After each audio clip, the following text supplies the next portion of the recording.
Friday night football, it is a time-honored tradition in Texas, but for some towns behind those bright lights, there's a darker truth. Of course, we're talking about hazing, a way the older players initiate or even intimidate younger players, and all too often it crosses a line. And all too often, nobody wants to talk about it. Tonight, we begin a three-part series on hazing horrors. Channel 2 investigator Joel Eisenbaum takes us to Montgomery, where it took several weeks before we uncovered the truth about hazing.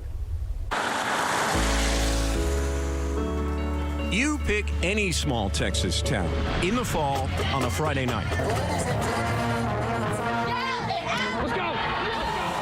If you are looking for locals, they are right here.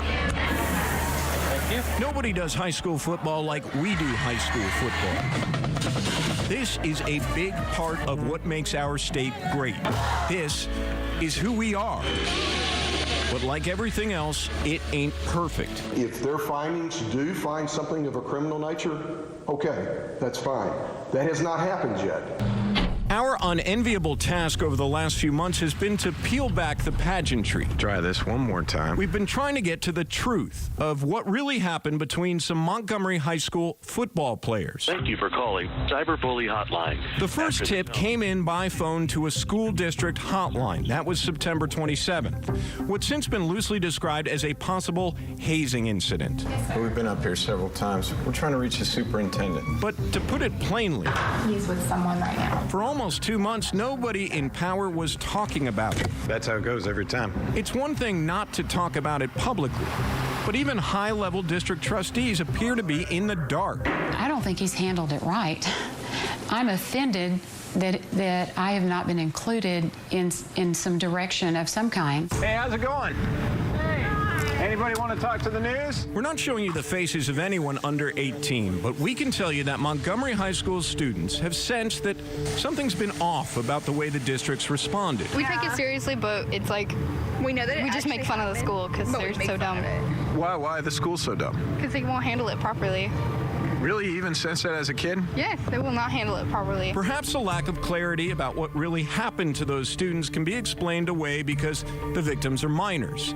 But why the investigation has dragged along for 7 weeks has been unsettling for parents. The fact that we don't respond to you doesn't mean we disagree with you or agree with you. We just can't talk about it. At an earlier school board information session, little information was released, and some parents weren't happy about that. I mean, you see, what's this investigation been like? Then, just last week, another meeting, but still no answers. We're not getting any information. Part of the problem is that the criminal probe is bounced from one agency to the next.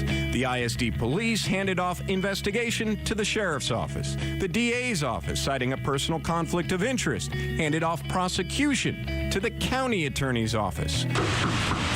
We knocked on a lot of doors in this town, and we talked to a lot of people, regular people, about this case and the delays. All right, just keep on keeping on. There are about 6,000 who live inside Montgomery's city limits, a small, historically significant town, now growing up fast. Let's do this. We found out if you really want to know what's happening here, Adele Hansen is who you should listen to. Should already be rolling, that's for sure. Hansen owns Garrett House Antiques. This place in the center of town is the unofficial Chamber of Commerce. And Adele's take? Well, they need to figure out why it happened and what happened and take care of it. Perhaps that's what was missing. Adele's declaration to do something. Because finally, late last week, a big development. We just got the full investigation from the Montgomery County Sheriff's Office this past Tuesday. We now know there were a total of 7 victims, 5 student suspects, some technically adults.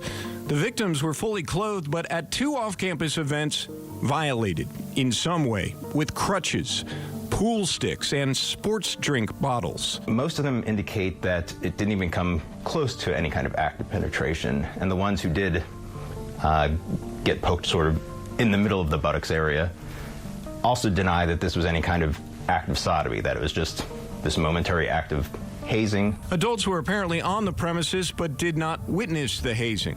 And for all of it, the investigations, the meetings, the worry, no criminal charges will be filed, at least not right now. Instead, informal probation for perpetrators who were once victims too. The complexity is, with most of these kids, they're perpetrators here, but of course they've been victims of the exact same thing in the past by virtue of it being an initiation rite of sorts. So I think even in this instance, it appears there are some people who may have been initiated and then turned around and been part of an initiation on someone else, almost immediately thereafter. These high school hazing cases can get ugly. Kids are getting seriously hurt. Tomorrow night, a wider view of this problem, and it is wide. One organization says 200 new cases of hazing pop up every week in the U.S. Joel Eisenbaum, KPRC, Channel 2 News.